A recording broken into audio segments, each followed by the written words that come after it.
Ya bani Adam, wahai anak Adam, lau ataitani biqurabil ardi khataya, kalau sekiranya engkau mendatangiku dengan dosa sepenuh bumi.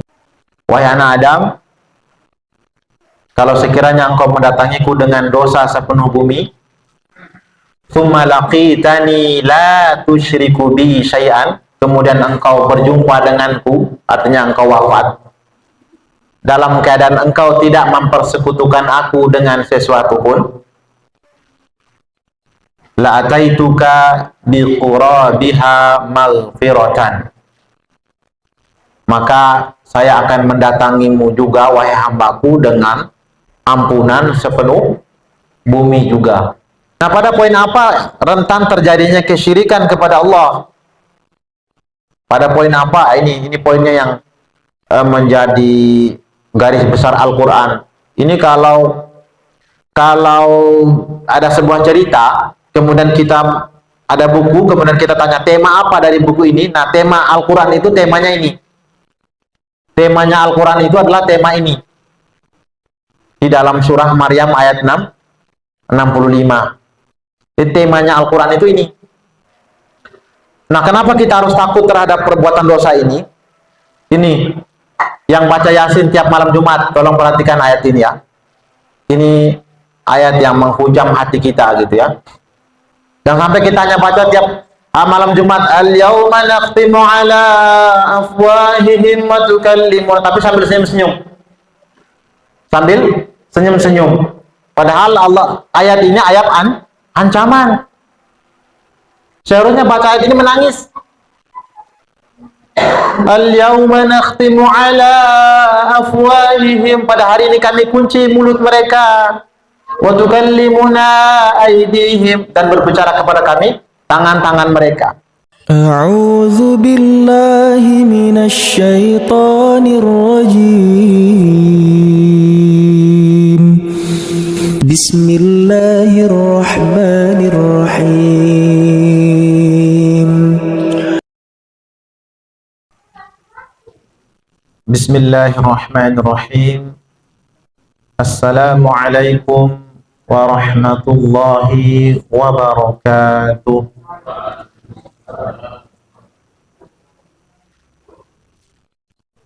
Alhamdulillah. Alhamdulillahilladzi ja'ala at-tauhid syartan lidukhulil jannah wa zada rahmatahu bin nadhri ila wajhihil karim wa huwa afdalul karamah. Ashhadu an la ilaha illallah wahdahu la syarika lah wa ashhadu anna Muhammadan abduhu wa rasuluhu sahibur risalah. Allahumma salli wa sallim wa barik ala sayyidina Muhammad wa ala alihi wa sahbihi hafizil amanah. Wa ba'du, faya ayyuhal mu'minun ittaqullaha haqqa tuqatih wa'lamu anna Allaha amarna bihifdzil amanah wa tarkil khiyanah.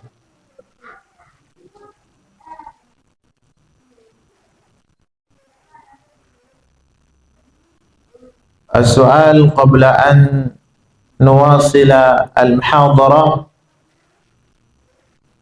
nuridu an nas'alakum hal minkum man fahima ma qultu lakum anifan fil muqaddimah. Sebelum saya melanjutkan muhadharah ini, apakah ada yang memahami kalimat dari pembukaan tadi? Belas paham semua ya?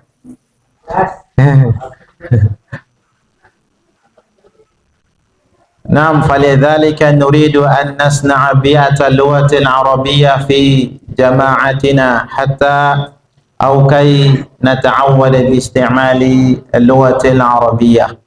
Kita akan membuat lingkungan bahasa Arab agar kita terbiasa dengan bahasa Arab nih.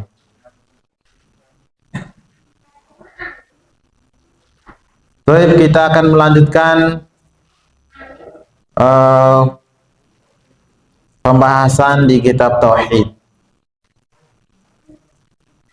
Dan ketahuilah bahwasannya keberlangsungan acara yang telah diagendakan oleh setiap manusia, terutama pada jalan-jalan kebaikan, merupakan rahmat dari Allah Subhanahu wa ta'ala, yang harusnya sudah sepantasnya kita senantiasa mensyukuri nikmat itu. Dan wujud dari kesyukuran itu adalah kita menggunakan waktu yang diberikan oleh Allah ke dalam ketaatan kepada Allah Subhanahu wa ta'ala.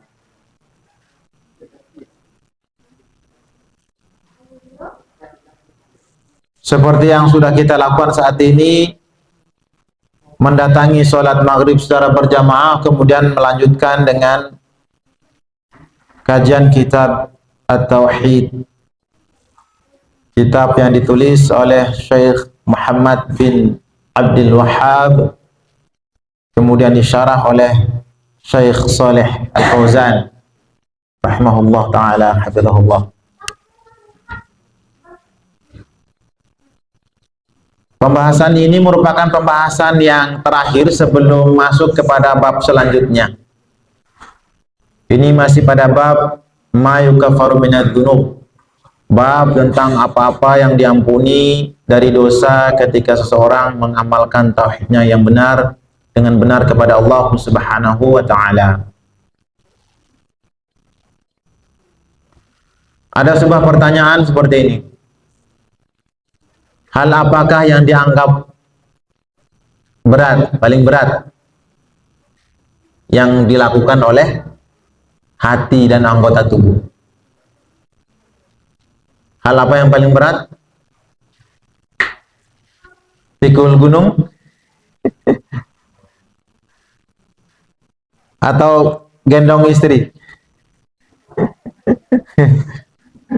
Apalagi yang berat gitu ya. Ya, yang paling berat itu di dalam anggapan hati itu adalah ini. Allah memberikan urutan ini. Di dalam surah Ali Imran, di surah ketiga ayat 120 134. Wasari'u ila maghfiratin min rabbikum wa jannatin 'arduha as-samawati wal ard u'iddat lil muttaqin. Bersegera, jadi enggak santai-santai, bergegas. Sari', cepat, bersegera. Kepada siapa? Ila maghfirah, kepada ampunan Allah Subhanahu wa ta'ala. Bukan hanya ampunan, dan juga jannah, dan juga surga. Yang Allah menggambarkan arduha, luasnya surga itu adalah as-samawati wal ard, seluas langit dan bumi. Disediakan untuk siapa? Uiddat lil muttaqin. Para muttaqin disediakan keistimewaan tersendiri. Nah, Allah menjelaskan itu, untuk mencapai level muttaqin itu tidak semudah dengan apa yang dibicarakan ya. Nah, ciri mereka itu siapa? Bagaimana ciri mereka? Alladzina yunfiquna fis sarra'i wad dharra. Mereka menginfakkan hartanya itu dalam kondisi lapang maupun dalam kondisi sempit. Ini level berat yang pertama. Level yang berat pertama itu adalah infak dalam kondisi lapang maupun sempit. Kalau kondisi lapang terkadang Seseorang itu ketika banyak harta itu juga semakin besar penghasilan, untuk zakatnya tentu semakin besar. Itu makin mikir mengeluarkan zakat itu. Makin berat itu. Jadi, oi, tunggu dulu, kalau saya punya harta sekian saya akan zakat 2,5%. Tapi giliran hartanya udah banyak gitu, mikir lagi dia, wah, kalau 1 miliar keluar 2,5% banyak juga itu. Mikir lagi dia, nggak jadi.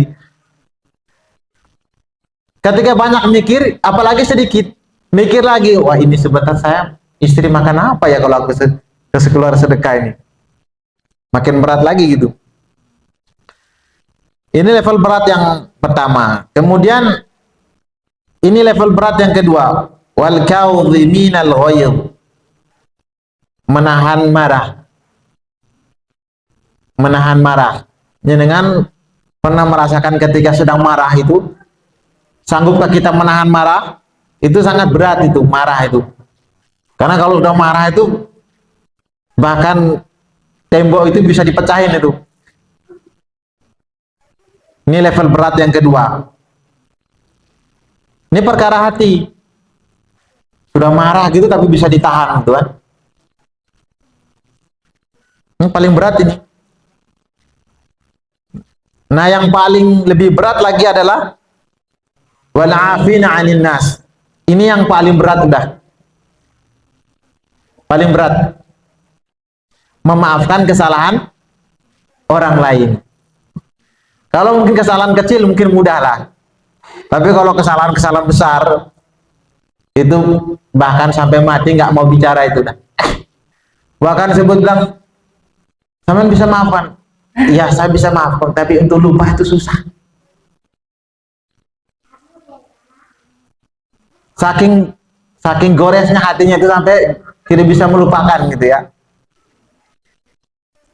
Jadi ini yang paling berat ini, memaafkan ini. Meminta maaf itu mudah. Kalau bersalah gitu, sepurane mas, mohon maaf nggih, saya salah. Ya, meminta maaf mudah itu. Tapi memberikan maaf, yang hati yang sudah sakit gitu, tidak semudah itu bro. Yang saudara kandung aja sampai mati nggak bicara, nggak sapaan, karena sakit hati. Jadi memaafkan itu perkara yang paling berat sudah. Yang pertama ini sedekah, ini termasuk membebaskan budak, itu bagian dari sedekah. Karena seperti dalam surah Al-Balad itu, fakku raqabah, membebaskan budak, itu termasuk hal-hal yang berat. Nah ini dalam selevel dengan menginfakkan harta, karena membebaskan budak harus mengeluarkan uang. Nah, apa kaitannya dengan ini? Dengan tema yang akan disampaikan terkait memaafkan, sifat rahmatnya Allah Subhanahu wa ta'ala. Semaaf-maafnya Allah, tetap ada satu yang Allah tidak maafkan. Allah disebut maha pemaaf, al-afu, sifat Allah al-afu. Tapi ada satu dosa yang Allah tidak maafkan. Nah ini matan hadis, matan dari kitab Walid Tirmidzi wa hassanahu, dan hadis milik Imam At-Tirmidzi dan beliau menghasankannya. Nanti kita akan jelaskan tentang kata hasan itu apa maksudnya. Wa hassanahu ini dalam bidang hadis ya. An Anas radhiyallahu anhu, dari Anas, sahabat Anas radhiyallahu anhu, sami'tu Rasulullah sallallahu alaihi wasallam yaqul. Kata sahabat Anas radhiyallahu anhu, kata beliau, saya mendengar Rasul sallallahu alaihi wasallam bersabda, qala Allah taala. Kalau hadis yang seperti ini, hadis namanya hadis qudsi. Nabi bersabda, Allah berfirman. Jadi hadis qudsi. Kalau langsung Nabi bersabda, itu hadis nabawi. Apa firman Allah dalam hadis Nabi ini? Ya bani Adam, wahai anak wahai anak Adam, lau ataitani biqurabil ardi khataya, kalau sekiranya engkau mendatangiku dengan dosa sepenuh bumi. Ini terjemahannya di bawah ini. Wahai anak Adam, kalau sekiranya engkau mendatangiku dengan dosa sepenuh bumi, thumma laqitani la tusyriku bi syai'an, kemudian engkau berjumpa denganku, artinya engkau wafat, dalam keadaan engkau tidak mempersekutukan aku dengan sesuatu pun, la ataituka bi qurabiha maghfiratan, maka saya akan mendatangimu juga wahai hambaku dengan ampunan sepenuh bumi juga. Jadi rahmat Allah itu begitu luas, meskipun manusia itu udah dosanya udah luar biasa banyak, tetapi kata Allah, kalau engkau datang kepadaku dengan niat bertaubat, memohon ampun kepadaku, maka aku akan mendatangimu dengan ampunan juga seluas bumi.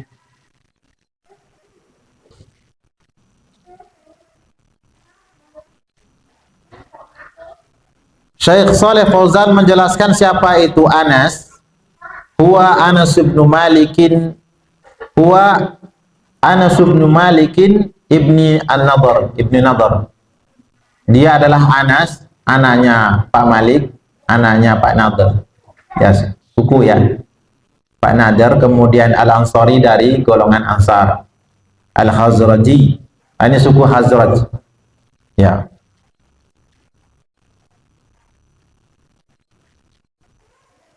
Anas bin Malik ibni Nadhr, khadimu Rasulullah sallallahu alaihi wasallam. Beliau merupakan pelayannya Nabi sallallahu alaihi wasallam.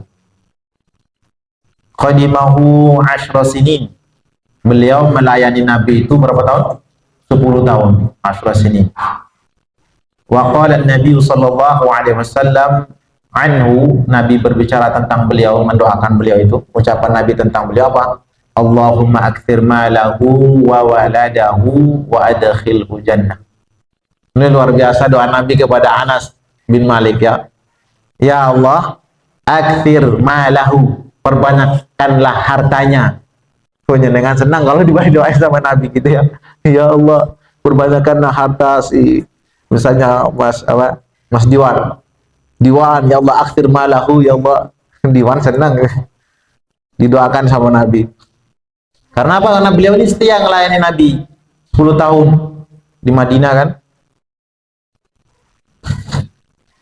Bukan hanya perbanyak harta, wa waladahu, dan juga anaknya. Gitu. Yang paling ajib lagi doa wa adkhilhu al-jannah.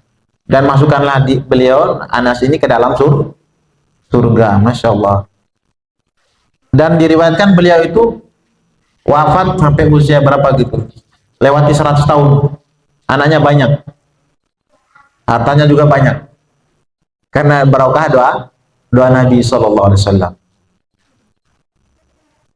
Nah ini, mata sanata tsnaini wa sittin, wafat pada tahun 92 Hijriah, wa qila sanata thalathin wa sittin al-Hijriyah, tahun 93, sebagian mengatakan 93 Hijriah.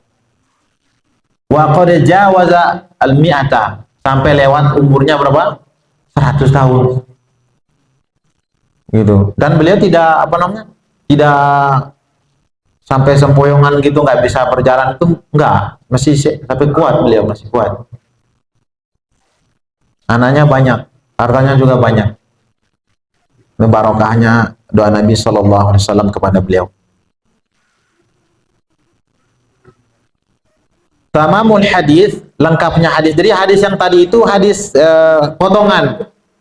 Hadis ini kalau dengan buka kitab Al-Arba'un Imam Nawawi, itu hadis yang nomor terakhir, nomor 42. Ada hadis ini. Nanti kalau dengan punya kitab Al-Arba'un Imam Nawawi, itu ada hadis ini di nomor 42. Paling terakhir, hadis ke-42. Hadisnya lengkapnya begini. Qala Allah Ta'ala, ya bani Adam innaka ma da'autani wa rajautani ghafartu laka ala ma kana fik. Wahai anak Adam, sekiranya engkau berdoa kepada aku dan engkau berharap rahmatku, maka saya akan mengampunimu meskipun kondisimu seperti apapun. Tetap saya ampuni.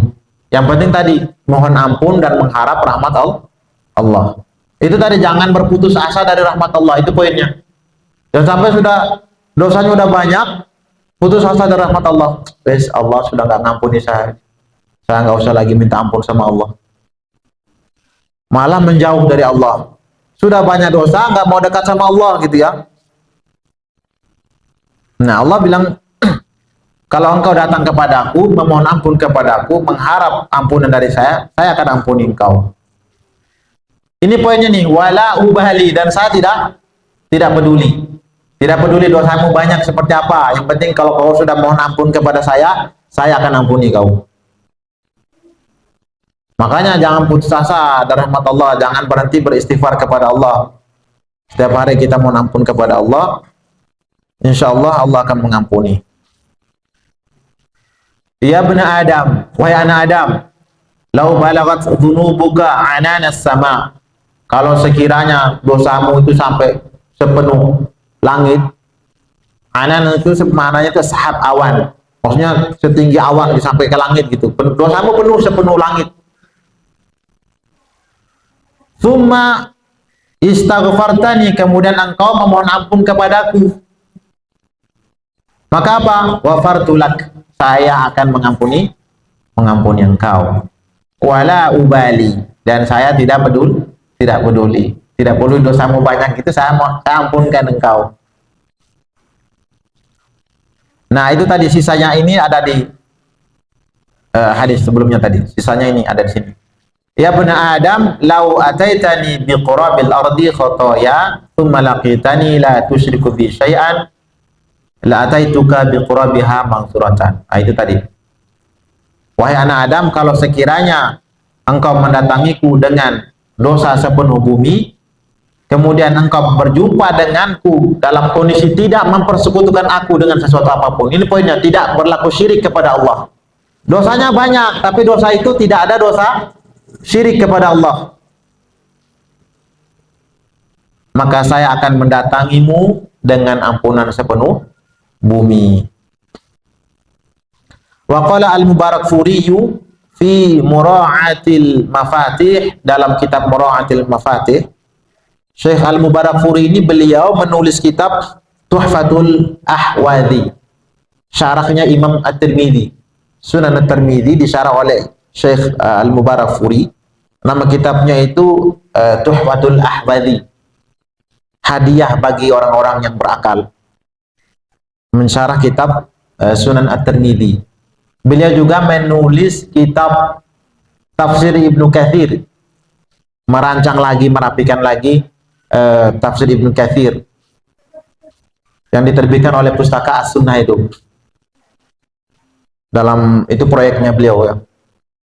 Beliau berkata dalam kitab ini, Mura'atil Mafatih, inda syarhihi lil hadits al-madhkur, ketika mensyarah hadis yang disebutkan ini, kata beliau, faman jaa ma'at tauhid, ini poinnya, siapa yang datang kepada Allah ma'at tauhid, bersama tauhid, bersama iman.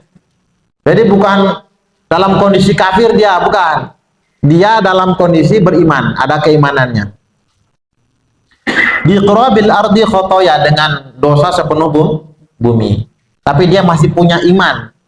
Kalimat la ilaha illallah masih tertanam di dalam dadanya, tidak pudar, tidak hancur. Tetap dia ada iman la ilaha illallah.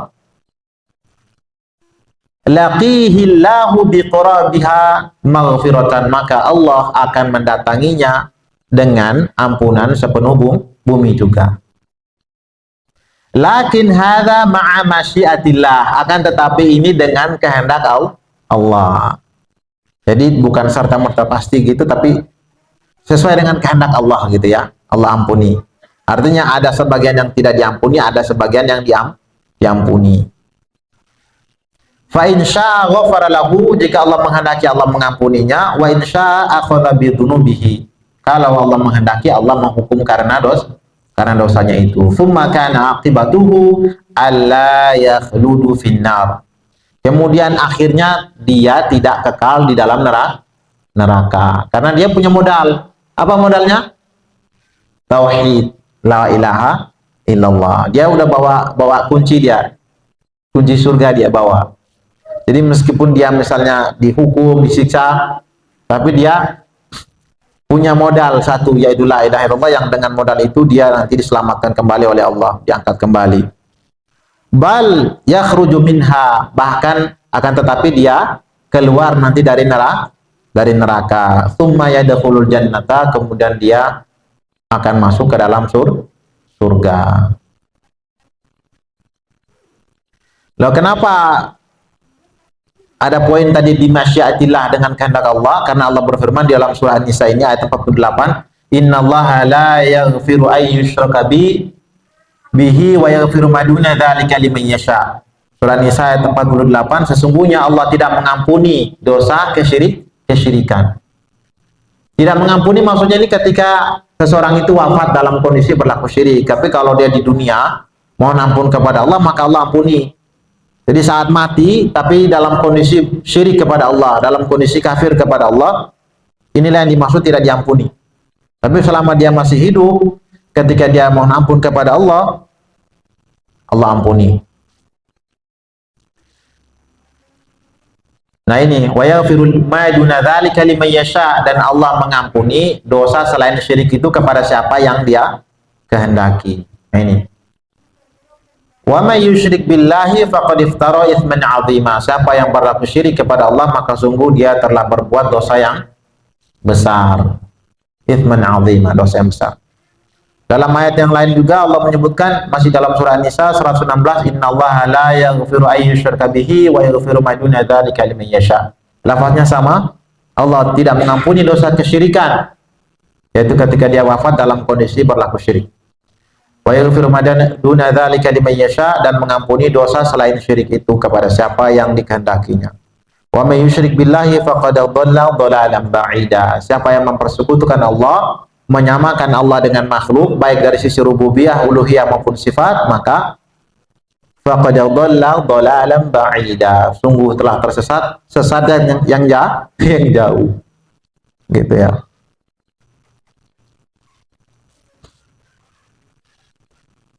Nah, makanya kita harus senantiasa husnudzon kepada Allah Subhanahu wa taala. Allah berfirman dalam surah Az-Zumar ini ayat 53, Qul ya ibadiyalladzina asrafu ala anfusihim la taqnatu min rahmatillah. Wahai hamba-hambaku yang telah melampaui batas dalam dosanya, berbuat macam-macam sudah, dosa zina, dosa membunuh, dosa narkoba, minum alkohol, dan lain sebagainya.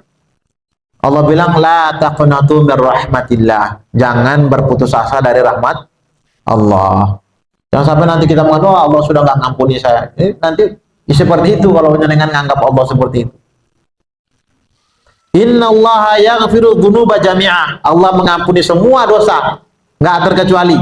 Selama masih hidup, seseorang mohon ampun kepada Allah, Allah ampuni. Yang penting dia sungguh-sungguh, syarat taubatnya sungguh-sungguh menyesal, berjanji tidak mengulangi, dia mengganti keburukan dengan kebaikan. Jika urusannya dengan manusia, maka dia harus islah dengan manusia, perbaiki urusan itu. Jika urusan hanya dengan Allah, maka dia urusannya dengan Allah. Jadi dia benar-benar taubat, Allah akan mengampuninya. Innahu huwal ghafurur rahim. Allah Maha Pengampun lagi Maha Penyayang. Nah, pada poin apa rentan terjadinya kesyirikan kepada Allah? Pada poin apa? Ini poinnya yang menjadi garis besar Al-Quran. Ini kalau ada sebuah cerita, kemudian kita ada buku, kemudian kita tanya tema apa dari buku ini. Nah, tema Al-Quran itu temanya ini. Temanya Al-Quran itu adalah tema ini. Di dalam surah Maryam ayat 65. Jadi temanya Al-Quran itu ini. Kok bisa temanya ini? Ya, ini adalah merupakan ayat muhkamat. Ayat muhkamat, ummul kitab, induknya Al-Quran. Kenapa disebut induk Al-Quran? Karena kalau jenengan baca ayat ini, itu ketika jenengan baca satu ayat di Quran, itu akan terkoneksi ke sini. Jenengan baca satu ayat di Al-Quran, pasti akan terkoneksi di sini. Ini ayat ini terdiri dari satu ayat, tapi berisi 3 kalimat. 3 jumlah, kalau dalam tatanan bahasa Arab disebut jumlah. Kalau dalam tatanan bahasa Indonesia, kalimat. Ya. Nah, di sini rentannya terjadi kesyirikan di sini. Ada 3 macam nih. Nah, Allah berfirman di dalam ayat ini, surah Maryam ini ayat 65. Kalau nantinya dengan pulang rumah buka punya mushaf, terjemah mushaf Madinah itu di surah Maryam surah 19 ayat 65 di halaman 310. Ya. Allah berfirman, Rabbus samawati wal ardi wa ma bainahuma. Ini kalau dalam tatanan i'rab itu dia mubtada'nya disimpan. Kalau mubtada dalam versi Jawa itu namanya utawi. Utawinya itu disimpan. Yaitu lafaz Allah. Jadi utawi itu adalah Allah, utawi Allah iku Rabbus samawati wal ardi. Wa ma bainahuma Allah. Siapa Allah itu? Allah adalah Rabbus samawati wal ardi wa ma bainahuma. Allah adalah pencipta langit dan bumi dan apa yang ada di antara keduanya. Ini. Nah, di sini rentan terjadi kesyirikan. Kenapa? Nasrani menyebut laqad kafara alladziina qalu innallaha wal masih ibnu Maryam. Mereka mengatakan sesungguhnya Allah itu dialah Isa ibnu Maryam. Kalau Isa ibnu Maryam adalah Allah, maka mereka meletakkan rububiyahnya Isa Al-Masih, mengambil hak rububiyahnya Allah kepada Isa Al-Masih. Ini kesyirikan rububiyah. Sedangkan di sini Allah menjelaskan tentang tauhidur rububiyah di sini. Ini pengesaan rububiyah. Jadi tauhid itu pengesaan. Bukan membagi zatnya Allah, oknum Allah kemudian dibagi seperti dianggap bilang trinitas gitu kan. Kalau kalian membagi tauhid menjadi 3, kamu sama seperti trinitas. Bukan. Kalau trinitas membagi oknum, kalau tauhid itu merincikan dimensinya, sisinya, mengesahkan dari sisi apa saja yang diesakan. Begitu maksudnya, bukan membagi oknum Allah, zatnya Allah, bukan. Tidak ada oknum Allah yang dibagi di sini. Di sini hanya membagi rincian pengesaan, bentuk pengesaan kepada Allah seperti apa. Gitu. Karena makna kata tauhid itu maknanya adalah ja'alahu wahidan alladzi qablahu kana aktsara minal wahid, min wahid. Menjadikannya satu yang sebelumnya lebih dari satu. Makanya dalam surah Shad Allah berfirman, aja'alul alihata ilaha wahida innahu la syai'un ujab. Apakah dia menjadikan sembahan-sembahan yang banyak itu menjadi sembahan yang satu? Ini benar-benar sesuatu yang sangat ajib, yang sangat takjub, sangat aneh gitu. Tuhan-Tuhan yang banyak dijadikan satu. Nah, itu maksudnya tauhid itu. Jadi makna tauhid dalam Al-Quran itu disebutkan dalam surah Shad itu, surah Shad ayat ke-5. Ya, aja'alal alihata ilaha wahida. Apakah Rasul yang datang itu menjadikan sembahan-sembahan yang banyak menjadi sembahan yang satu? Itu maksudnya tauhid. Nah, kemudian setelah Allah mengabarkan dia adalah pencipta langit dan bumi, Allah melanjutkan fa'buduhu wastabir li'ibadati, maka sembahlah dia. Rabbus samawati, kalau jangan buka Al-Fatihah, alhamdulillahi rabbil alamin. Nah, ketemu ke sini lagi. Fa'buduhu, maka sembahlah dia. Ketemu di iyyaka na'budu, karena di sini perintah fa'buduhu, sembahlah dia. Maka baru diikuti iyyaka na'budu, maka ini lebih dulu baru iyyaka na'budu. Karena ini perintahnya sembahlah dia. Kemudian di dalam surah Al-Fatihah 5, iyyaka na'budu, kami hanya kepadamu lah kami menyembah. Setelah perintah, esakanlah dia. Nah, di sini bentuk pengesaan dalam sisi uluhiyah atau ubudiyah. Jadi tauhid ubudiyah dalilnya di sini. Dari kata abada ya'budu ibadatan wa ubudiyatan. Di sini. Nah, rentan terjadi ubudiyah, kesyirikan ubudiyah adalah dengan mengatakan adanya sembahan-sembahan selain Allah. Serahkan penyembelihan kepada berhala, kepada Nyi Blorong, Ratu Pantai Selatan, penjaga pohon besar, penjaga gunung, penjaga rumah, menyerahkan ibadah kepada mereka. Nah, itulah rentan terjadi kesyirikan. Dan bagi mereka yang mengatakan innallaha wal masih ibnu Maryam, sesungguhnya Allah dialah Isa ibnu Maryam, juga mensekutukan Allah, mensyirikkan Allah dalam uluhiyah ini. Jadi mereka itu mensyirikkan Allah dari tiga sisi sekaligus. Wastabir li'ibadati, dan juga bersabarlah dalam beribadah kepadanya. Jadi kalau tauhid ubudiyah ini dikaitkan kepada hamba, maka di sini tauhid ubudiyah. Kalau dinisbatkan kepada Allah, berarti tauhid uluhiyah. Ini dalil yang sangat penting. Dalil perincian tentang tiga tauhid, tiga sisi tauhid dalam ayat surah Maryam ini, ayat 65. Jadi lafaz pertama ini tauhid rububiyah, lafaz kedua ini tauhid ubudiyah atau tauhid uluhiyah. Lafaz yang ketiga, hal ta'alamu lahu samiyya, apakah engkau tahu ada yang serupa dengan dia? Allah mengingkari keserupaan. Jadi istifham lil ingkari, pengingkaran, pertanyaan untuk mengingkari. Mengingkari apa? Mengingkari keserupaan. Al-mathil, al-nadhir, mengingkari keserupaan. Maka Allah menjawab pertanyaan ini dengan menjawab, laisa kamitslihi syai'un. Tidak ada satupun yang serupa dengan dia. Dalam surah Asy-Syura itu ayat 11. Di surah Al-Ikhlas Allah menjawab, walam yakul lahu kufuwan ahad. Ini jawaban dari pertanyaan Allah. Jadi perincian tentang tauhid menjadi tiga sisi itu adalah perincian yang ilmiah, berdasarkan dalil. Jadi kalau saya mau kaji lagi ini sampai subuh ini pembahasan ini ya. Saya akan mengungkap dari sisi balaghahnya, usul fikihnya, ilmu hadisnya, ilmu tafsirnya. Gitu. Jadi bukan sembarang penyebutan ya, bukan itu bid'ah, itu pembagian itu, enggak. Ini diambil dari firman Allah Subhanahu wa taala. Karena kalau dikaji ini dalam ilmu balaghah nanti kalamnya itu terbagi dua di sini. Kalam khobari, kalam insya'i. Ini kalam khobari yang pertama. Ini kalam insya'i, perintah. Kalam terakhir kalam insya'i juga berupa pertanyaan. Gitu. Datang dalam bentuk yang berbeda. Ya. Ini yang ketiga, ini rentan terjadi kesyirikan kepada Allah. Menyamakan sifat Allah dengan makhluk. Ini yang paling rentan di kalangan kaum muslimin. Mengatakan Allah bersemayam di dalam tubuh manusia, wahdatul wujud. Manunggaling kawula Gusti. Ini bahayanya ini. Allah tidak mengatakan bahwasanya Isa itu ada ruh Allah di dalamnya, ada Allah di dalamnya.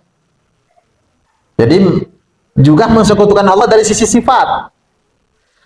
Isa anak Allah. Wa qalu ittakhadallahu walada, maka mengatakan Allah mengambil anak. Jadi sangat besar kebencian di sisi Allah mengatakan apa-apa yang bukan sifat Allah. Mensifati Allah dengan apa yang bukan sifat Allah itu merupakan kesyirikan yang besar. Kalau mengatakan Allah bersemayam dalam tubuh manusia, itu artinya Allah menyerupai makhluk. Pastinya seperti itu. Padahal Allah mengingkari keserupaan. Ini kajian yang sangat penting. Kajian yang sangat penting, sangat mendasar gitu. Kita beribadah jungkir balik, tapi keyakinan kita kepada Allah tidak seperti apa yang Allah sifatkan, tanpa kita sadari padahal kita sedang mempersekutukan Allah Subhanahu wa ta'ala. Gitu. Yakin Allah pencipta langit? Betul, ya saya yakin. Yakin menyembah Allah? Ya yakin. Tapi dalam mensifati Allah macam-macam. Menurut prasangka masing-masing. Wala ya'tuna bidalilin. Mereka tidak mendatangkan dalil, hanya prasangka. Iya tabi'una illa dhanna wa inna dhanna la yughni minal haqqi syai'a. Yang mereka ikuti hanyalah prasangka, dan prasangka itu tidak berguna sedikit pun terhadap kebenaran. Jadi prasangka itu dibantah oleh Allah. Duga-menduga, hanya menduga-duga. Jadi itu ini fungsi tujuan dari Allah menjelaskan ini agar itu agar jangan sampai ada yang mengatakan ada Tuhan selain Allah, atau mengingkari tidak ada Tuhan sama sekali, seperti ateisme. Nggak ada Tuhan, bumi ada dengan sendirinya, langit tercipta dengan sendirinya. Allah kasih tahu, Allah Rabbus samawati wal ardi, Allah pemilik pencipta langit dan bumi. Atau nanti seperti Fir'aun, wa qala ana rabbukumul a'la, saya ini pencipta kalian yang paling tinggi. Fir'aun juga mengatakan saya juga ilah, saya juga sembahan kalian. Jadi Fir'aun itu mengaku rububiyah, mengklaim rububiyah, juga mengklaim uluhiyah. Fir'aun. Tapi ternyata dia tidak bisa menyelamatkan dirinya ketika ditenggelamkan ke dalam air.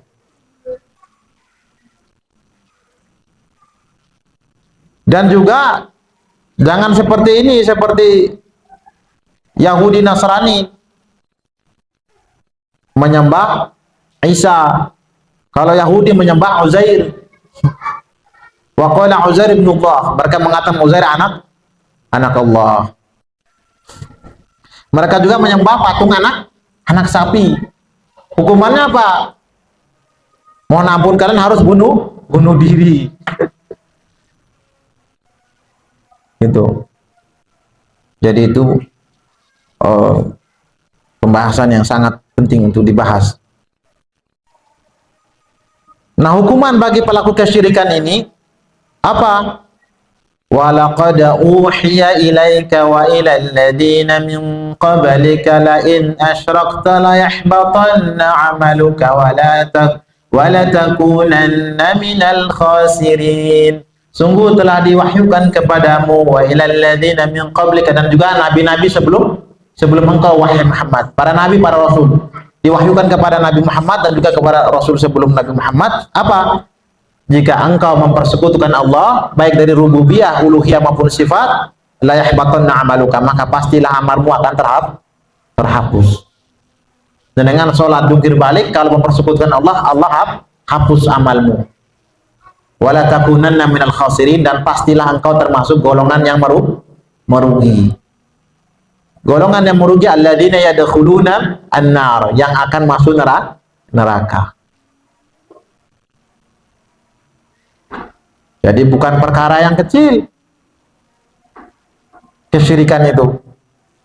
Karena itu tadi tidak diampuni dosanya kalau mati dalam kondisi berlaku syirik kepada Allah.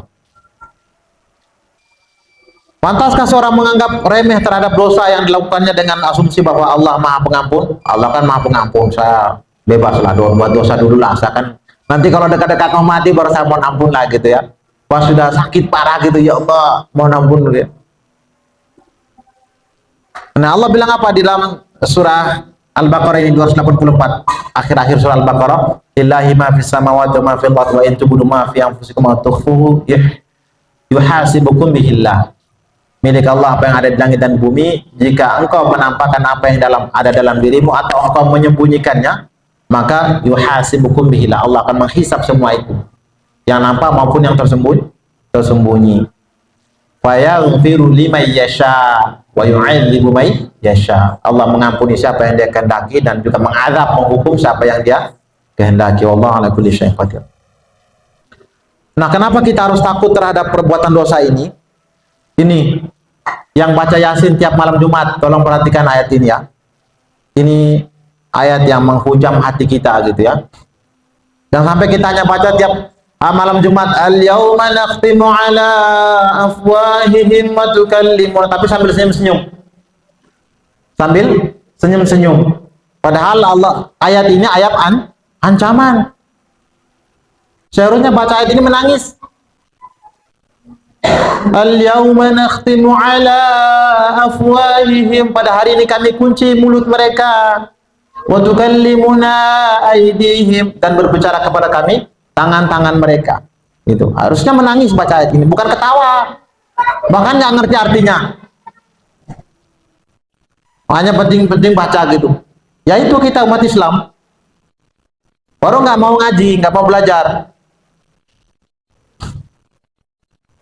Wa tukallimuna aydihim wa tashhadu arjuluhum, dan bersaksi kaki-kaki mereka bima kanu yaksibun, terhadap apa yang telah mereka perbuat. di surah Fussilat ini, hatta idza ma ja'uha, sampai ketika mereka mendatangi neraka, syahida alaihim sam'uhum, bersaksi atas mereka telinga mereka, pendengaran mereka, wa absaruhum, dan juga penglihatan mereka, mata mereka menjadi saksi. Bukan hanya itu, wa juluduhum, dan juga kulit mereka bersaksi. Kulit kita menjadi saksi di hari kiamat. Jangan kira dengan kulit ini kan nggak iso ngomong ini. Saya buat apa-apa kan aman aja. Kulit kan nggak bisa bicara dia. Wa juluduhum bima kanu ya'malun, dan juga kulit mereka terhadap apa yang mereka perbuat. Mereka bertanya kepada kulit mereka, wa qalu li juludihim lima syahidtum alaina. Kulit, kenapa kau bersaksi atas kami? Kau kan dulu nggak bisa bicara, sekarang kenapa kau bisa menjadi bersaksi atas kami? Apa jawab kulit mereka? Qalu antaqana Allahu alladhi antaqa kulla syai'. Kata kulit menjawab, kami ini yang menjadikan kami bisa bicara itu adalah Allah, yang menciptakan kami pada awal pertama kali, yang kami dulunya belum ada, Allah ciptakan menjadi ada. Dialah yang menjadikan kami bisa bicara.